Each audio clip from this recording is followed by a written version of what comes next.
everyone, today we are going to learn an important algorithm which is Cadane's algorithm. In this algorithm, you have to find the contiguous subarray with the maximum sum. And what I mean by this is, suppose this array is given and you have to find a subarray which is having the maximum sum and the subarray is contiguous. That means the element should be one after the other. The elements of the subarray should be one after the other. And suppose I am taking this element and this element, and if I am calculating their sum, it is not valid because these elements are randomly taken. We have to take the elements contiguous, that is one after the other. Now let's see the logic of solving this algorithm. So you have to take two variables max and here and declare it as 0, which will store the sum of the subarrays. And max so far, as it declares by its name, it will store the value of the sum so far, like so far calculated. And I am declaring it as int min, which is the least value of an integer. I am storing it in max so far. See, first of all, we are traversing the array and calculating the sum. I have run a loop till the size of the array, and then I am performing these operations inside the for loop, which will run from I is equal to 0 till I is equal to n, which is size of the array. And then I am calculating the sum and storing it in max and here. And if max so far is less than max and here is 0. And int min is the value of max so far, and it will be lesser only because it is the least value of the integer. It will be lesser only. So we are storing 0 in max so far, because if it is less than 0, if max so far is less than 0, we are storing 0 in it. And if max and here, which is the sum we are calculating, is less than 0, like in here, first we are traversing -2. -2 is less than 0. Then we have to make max and here as 0, because we have to find the maximum sum of the subarray. And if the sum is negative, there is no need of finding the maximum sum. So that's why we are making the max and here variable as 0 if the value of the sum is less than 0. And then we will move further. See, now the value is -3. We will add it to the max and here variable.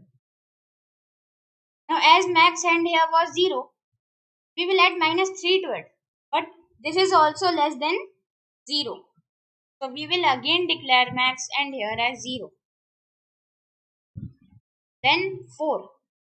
Now see, the value of max and here, or the sum of the array, is 4. Max and here is 4 now. And see, now the value of max and here is greater than 0. Now max so far was 0 because int min is already lesser than 0. So we are replacing max so far as max and here, which was 0 at the starting. And now when the loop is running, we will declare the value of max so far, or update the value of max so far as 4, because 4 is greater than 0. So we are declaring this value again. We are updating the value. Now we are checking if it is lesser than 0. It is not lesser than 0. Then we will again go to the starting point. We will add -1 to it. 4 minus 1 is 3. 4 minus 1 is 3. Now 4 is greater than 3. So we will not update max so far. Now this is also not true, as 3 is greater than 0. So we will go to next element. Now 3 minus 2 is 1. Now we will not update this value again, because 4 is greater than 1. Now we will go to 1. 1 plus 1 is 2. Max and here is 2. Now 2 is also lesser than 4. We will not update max so far. Max so far is 4.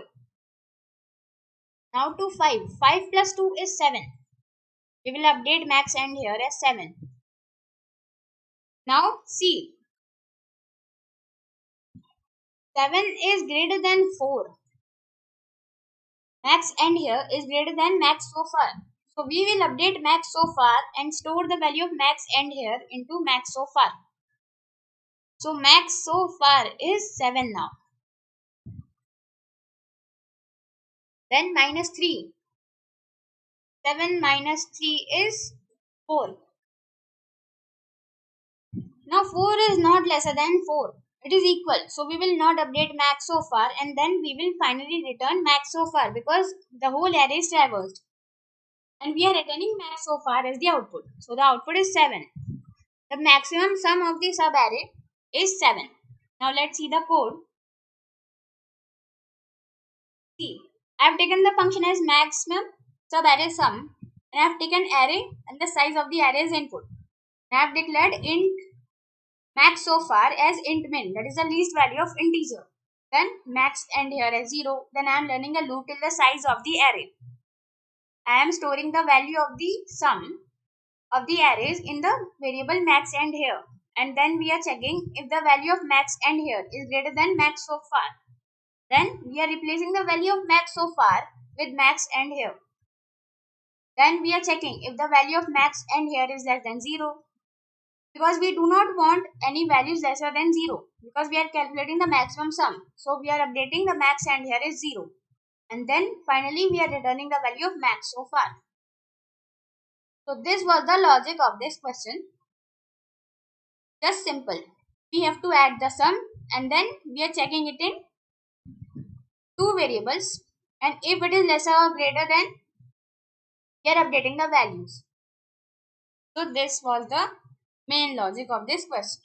Thank you.